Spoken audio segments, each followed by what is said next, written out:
That ad attacking Republican candidate for governor Mark Ronchetti, saying he wants to defund police. Target 7's John Cardinelli joins us now. And John, where did this ad come from? Well, Shelley and Doug, the ad comes from New Mexicans for Michelle and uses a soundbite from Ronchetti aired right here on KOAT during our Republican gubernatorial debate. They used the soundbite to claim Ronchetti wants to defund the police, but when the full bite is played, it paints a different picture. Keeping New Mexicans safe is part of the governor's job. This campaign ad was recently released by New Mexicans for Michelle. New Mexicans for Michelle is the Michelle Lujan Grisham campaign organization. The ad attacks her Republican opponent, Mark Ronchetti, saying he wants to defund the police. Ronchetti said it himself.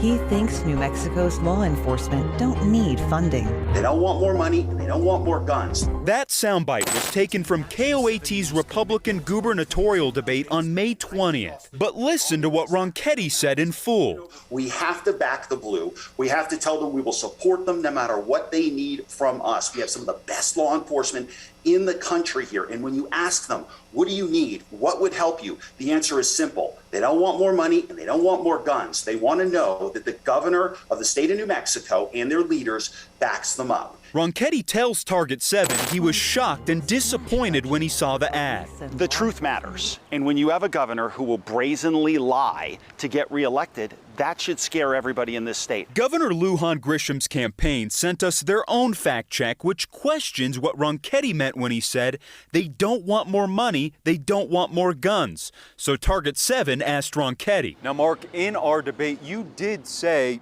they don't want more money, they don't want more guns. What exactly did you mean by that? When you actually give police officers a seat at the table, the first thing they tell you is, we want to know our leaders support us. The next thing they tell you is, this governor doesn't.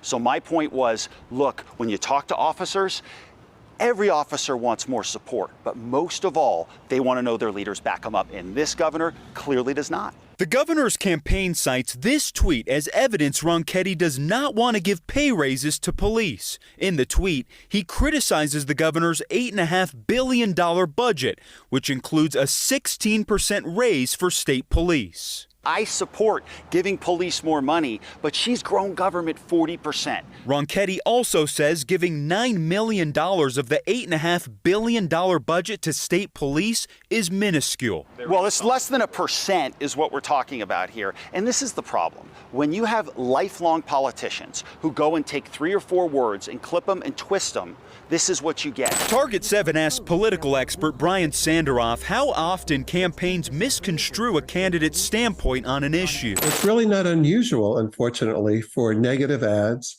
to stretch or distort the truth. We see it all the time. Sanderoff says these types of ads also don't sit well with voters.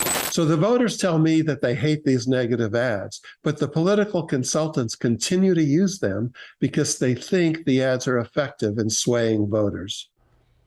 The Lujan Grisham campaign tells me the ad was made with no money because they used in-house staff. They also said it's not running on TV and is strictly online. For Target 7, I'm John Cardinelli.